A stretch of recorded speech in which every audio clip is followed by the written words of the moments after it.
하나님의 유업을 이을 자입니다.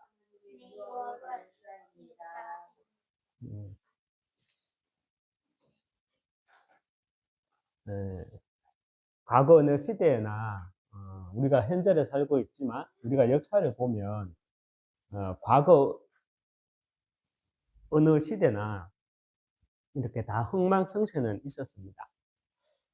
그런데 과거의 역사를 보면 중요한 것은요, 백성이 배가 고프면 그 왕조는 반드시 무너진다는 것입니다. 그래서 저와 여러분이 과거에 이런 흥망성쇠의 역사를 보면서 정말 저와 여러분이 이 시대에 붙잡아야 할 말씀은 아모스 8장 11절 말씀입니다. 주 여호와의 말씀이니라. 보라, 날이 이를지라. 내가 기근을 땅에 보내리니 양식이 없어 주림이 아니며 물이 없어 가람이 아니요 여호와의 말씀을 듣지 못한 기갈이라 말씀합니다. 그리고 로마서 10장 17절에 믿음은 들음에서 나고 들음은 그리스도의 말씀으로 말미암느니라 말씀합니다. 교회에 분쟁이 생기고 또 성도들이 교회를 떠나고 교회가 문 닫는 이유를 저와 여러분은 다른 것에서 찾는 것이 아닙니다. 바깥에서 찾을 것이 아니라 많은 성도들이 여호와의 말씀을 듣지 못한 기갈로 인해서 분쟁이 생기고요. 떠나고 그리고 결국은 문을 닫게 되는 것입니다. 교회가 건강한지 그렇지 못한지를 판단하는 데는 두 가지 기준이 있습니다. 하나는 기독론입니다. 즉 예수 그리스도를 어떻게 고백하는 것이냐, 예수 그리스도를 우리가 어떻게 고백하는가, 이것이 기독론이죠. 또 하나는 성경을 어떻게 이해하느냐 하는 것입니다. 여러분은 성경을 어떻게 이해하고 계십니까?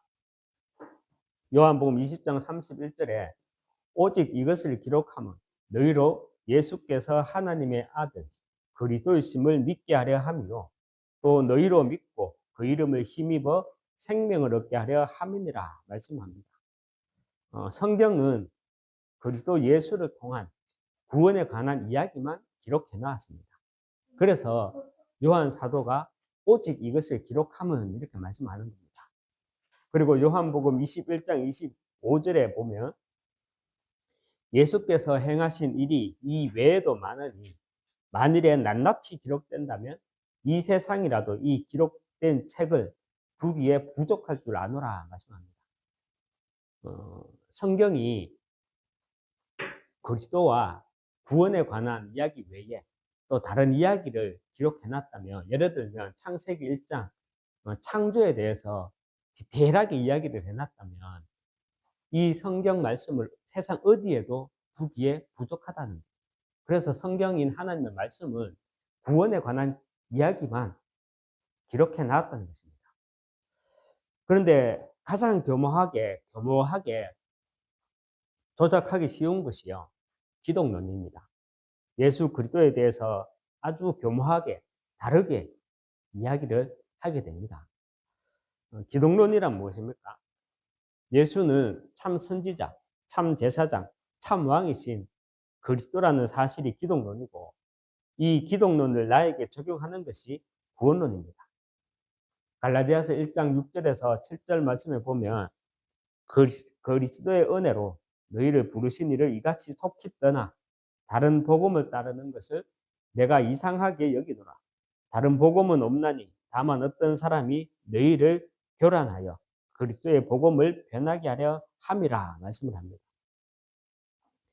사탄이 만들어 놓은 세상 문화를 통한 새 사상과 또 가치관들로 인해 기독론과 또 구원론이 교묘하게 조작되니까 그리스도 외에 다른 복음이 자꾸 늘어나는 것입니다.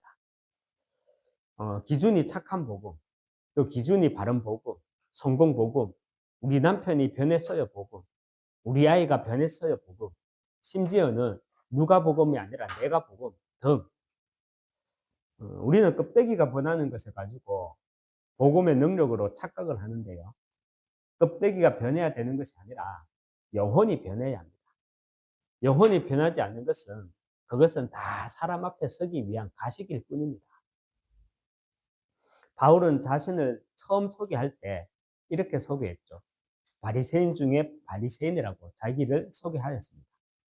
바리새인이라는 뜻은 구별되는 사람, 분리되는 사람, 그런 뜻으로 하나님을 잘 섬기기 위해 고민하는 사람들의 모임이었습니다.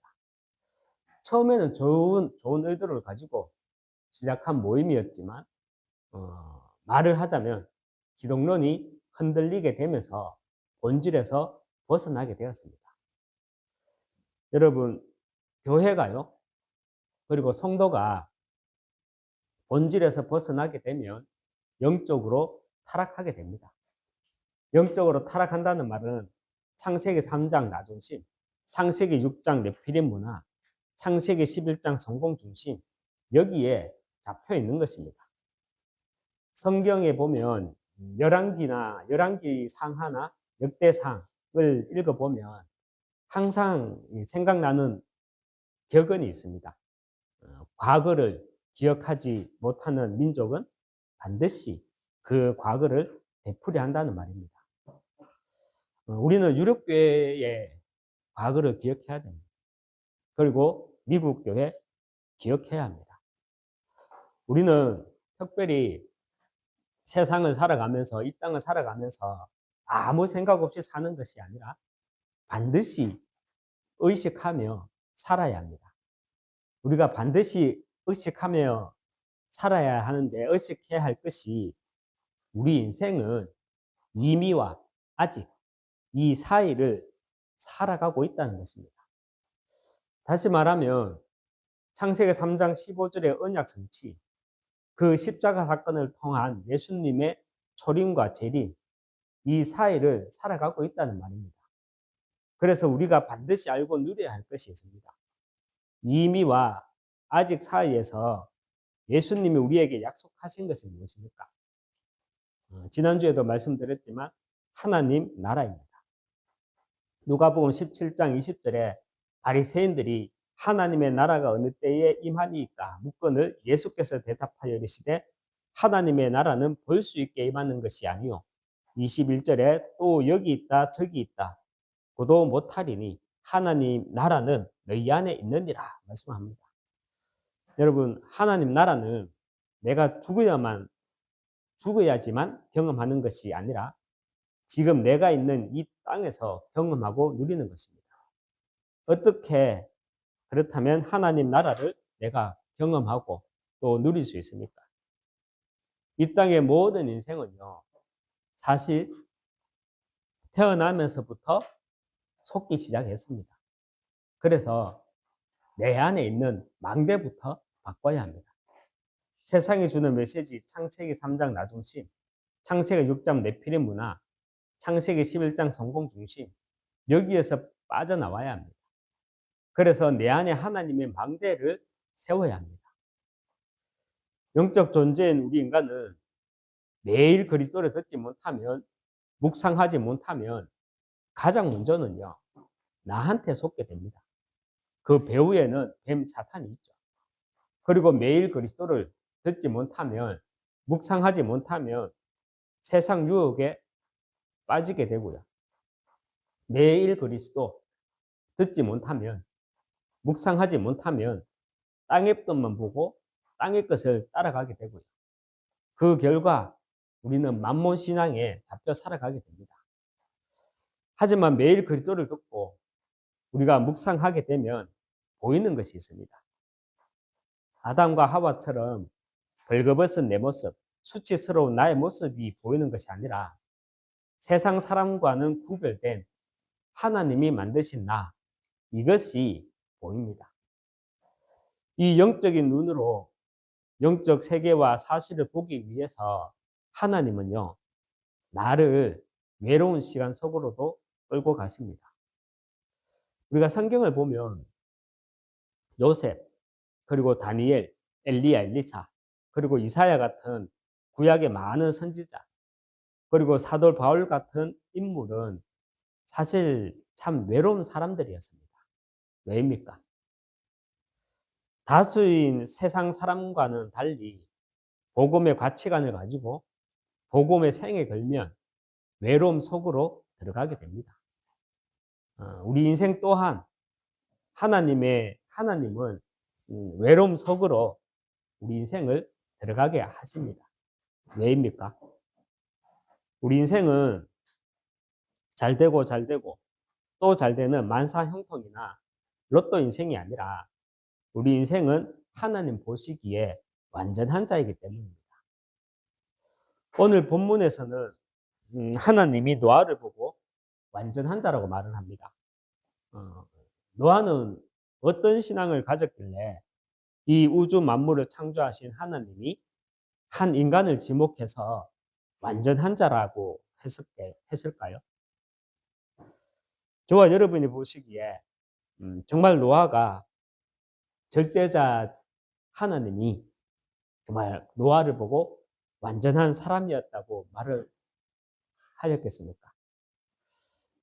여기에서 말씀을 조금 더 유심히 보면 완전한 자라는 말 앞에 9절에요. 완전한 자라는 말 앞에 당대라는 말이 나옵니다. 그래서 여기에서 말하는 완전한 자란 절대 개념이 아니라 상대적 개념을 말하는 것입니다. 노아는 창조주 하나님을 봤을 때 인간적인 흠이 하나도 없는 사람이 아니라 당시 약 20억이나 되는 그 인구 중에 유일하게 노아는 그들은 보지 못하는 것을 본 사람이었고 또 그들은 듣지 못한 하나님의 음성을 들은 사람이었습니다. 그렇다면 노아는 무엇을 봤습니까? 노아는 창세기 6장 네피림을 봤습니다.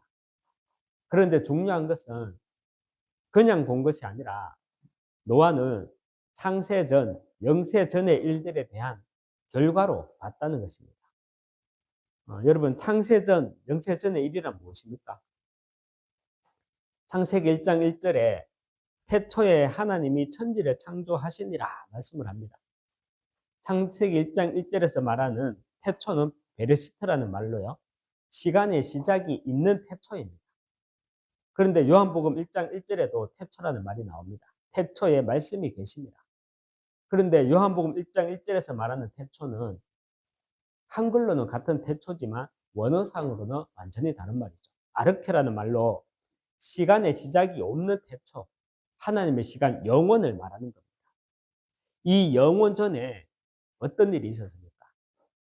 계시록 12장 3절에 간략하게 나와 있어요.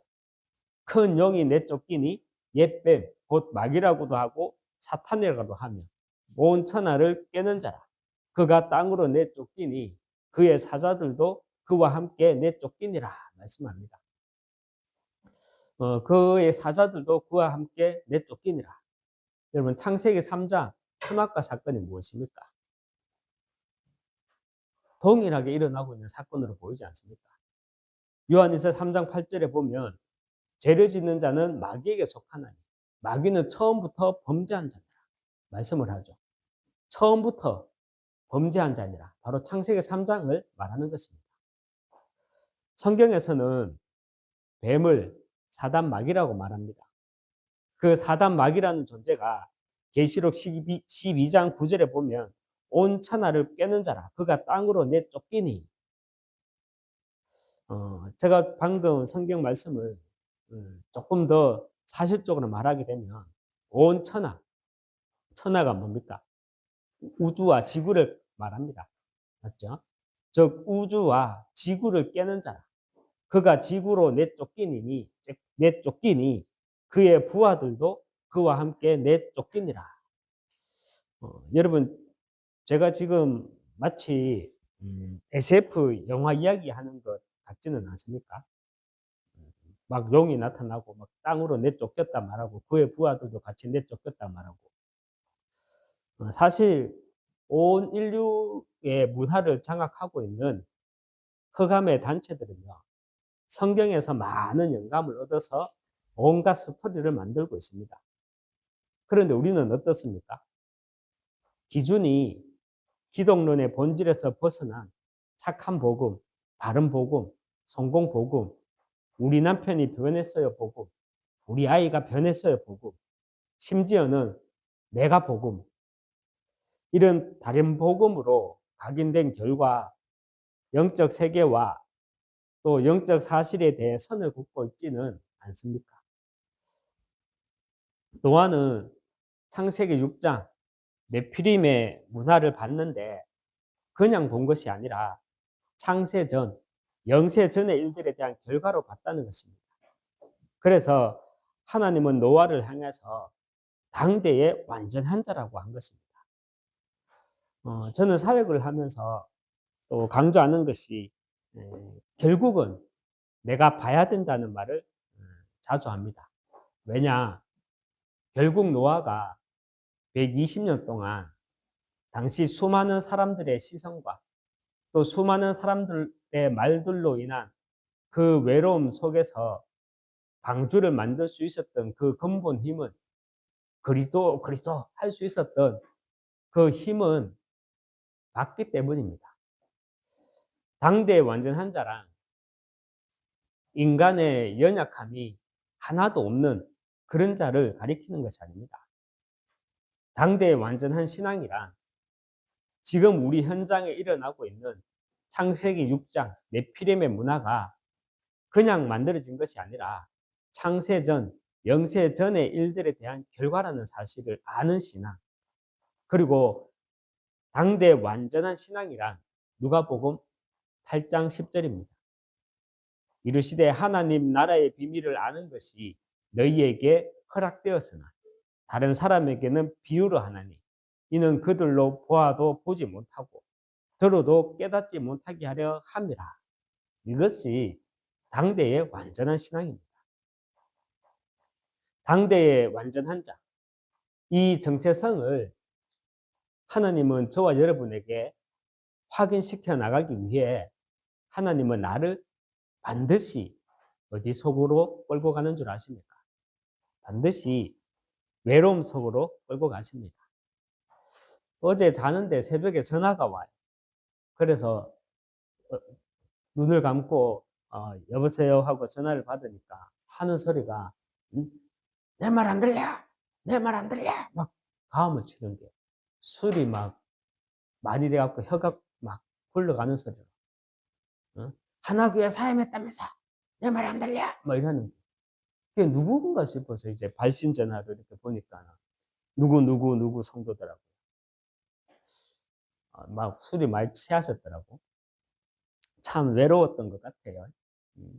시달리고 있는 것 같아요. 그런데 우리가 말하는 외로움은 그런 외로움이 아니죠. 하나님은 반드시 우리의 정체성을 확인시키기 위해 나를 외로움 속으로 끌고 가십니다. 그 외로움의 시작을 통해서 믿음의 선진들처럼 나 또한 신앙의 10가지 비밀이 누려지고 또 10가지 비밀을 가지고 우리는 도전하게 됩니다. 신앙의 10가지 비밀 첫 번째가 무엇입니까? 영적 독립이죠. 우리는 어떤 상황 속에서도 혼자 살아남을 수 있는 비밀을 가지고 있어야 합니다. 그 비밀은 결국 내게 하나님의 말씀, 로고스가 있어야 합니다. 이때 성삼위 하나님이 내 길을 인도하고 계심이 보입니다. 특별히 잘 되고 또 잘 되는 것들 속에서 성삼위 하나님이 내 길을 인도하고 계심이 보이는 것이 아니라 구별된 자의 정체성 속에 있을 때 성삼위 하나님이 내 길을 인도하고 계심이 보입니다. 그리고 두 번째 비밀이 영적 사실입니다. 영적 사실을 알 때 우리는 또 영적 사실을 알기 때문에 속지 않고 복음 회복하고 전달할 절대 제자의 길을 가야 합니다. 그리고 세 번째 비밀 역발상입니다.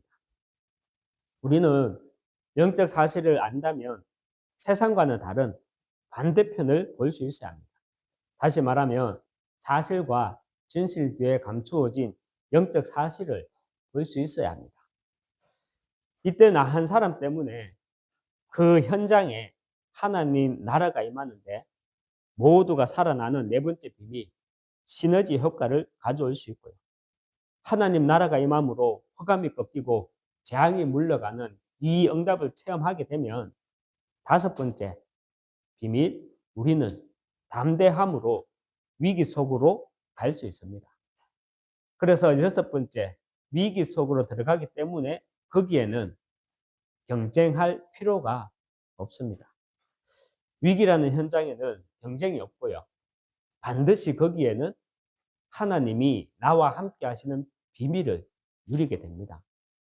하나님이 나와 함께 하시는 비밀, 이 시작으로 일곱 번째, 재창조의 역사가 일어나게 되고요. 내 인생과 나의 현장에서 재창조의 역사가 일어나야만 여덟 번째, 나는 영적 서밋으로 세워지는 겁니다.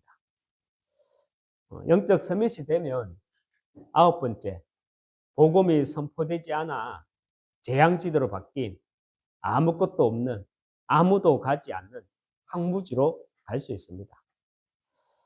거제 지역에 현장을 놓고 캠프를 놓고 기도하면서 장평동 지역을 선정해서 기도하면서 인도받을 겁니다. 옥포동도 마찬가지고요. 장평동도 마찬가지고 정말 네피림 현장이더라고요. 그런데 그 네피림의 현장을 우리는 그냥 보는 게 아닙니다. 아, 이 사람들이 먹고 살기 위해서 술을 파는구나. 아, 이 사람들이 스트레스 풀기 위해서 한잔하러 가는구나. 놀러 가는구나. 이렇게 볼 것이 아니라 타락한 우리 인간의 본성을 누가 쥐고 있느냐? 사단 마귀가 쥐고 있는 겁니다. 그래서 가정을 깨뜨리기 위해, 개인의 영적 상태를 깨뜨리기 위해 눈에 보이지 않는 사단은요, 흑암의 문화를 만들어 놓고 있다는 거예요. 그것을 우리는 볼 수 있어야 우리는 항무주로도 갈 수 있어요. 아무도 가지 않는 그 현장에 복음 들고 갈 수 있다는 겁니다. 열 번째, 마지막 비밀. 우리가 왜 그런 현장에 아무도 가지 않는, 아무도 가려고 하지도 않는 그 현장에 갑니까? 결국 거기에 하나님의 절대, 하나님의 계획이 있기 때문입니다. 저는 오래전부터 제 아내를, 제 와이프를 놓고 기도하는 것이 이 시대 가장 행복한 후대 사역자로, 그래서 이 시대 가장 행복한 사모로 인도받게 없어서 기도하고 있습니다. 그래서 거제 지역에 와서는 저를 놓고 또 기도하고 있는 게 나 또한 정말 행복한 목사로 인도받아 나가자 이렇게 기도하고 있습니다. 행복한 목사, 행복한 사모가 되기 위해 뭐 좋은 옷, 좋은 음식, 좋은 차 그런 것에 마음에 두는 것이 아니라 저는 외로움 속으로 들어가려고 합니다. 복음 가진 그리고 언약 가진 자들의 외로움은 집중 속으로 들어가게 됩니다. 그 외로움의 시작을 통해 신앙의 10가지 비밀이 실제로 우리는 누려지고요. 또 10가지 비밀을 가지고 도전하게 됩니다. 그 속에 세상은 알지 못하는 참된 평안과 안식과 행복이 감추어져 있습니다. 결국 거기에서 하나님은 나를 아무 생각 없이 달력만 쳐다보고 사는 사람이 아니라 이미와 아직 이 사이에 하나님 나라의 비밀을 아는 완전한 자로 부르셨다는 정체성이 보입니다. 말씀을 맺도록 하겠습니다. 시편 71편 18절 말씀입니다. 하나님이여 내가 늙어 백발이 될 때에도 나를 버리지 마시며 내가 주의 힘을 후대에게 전하고 주의 능력을 장래의 모든 사람에게 전하기까지 나를 버리지 마소서. 이미와 아직 이 사이에서 창세전, 영세전의 사건을 잘 아는 가운데 이 땅에 나를 통해 하나님 나라가 임하는 정말 당대 완전한 자 되시길 주님의 이름으로 축원합니다.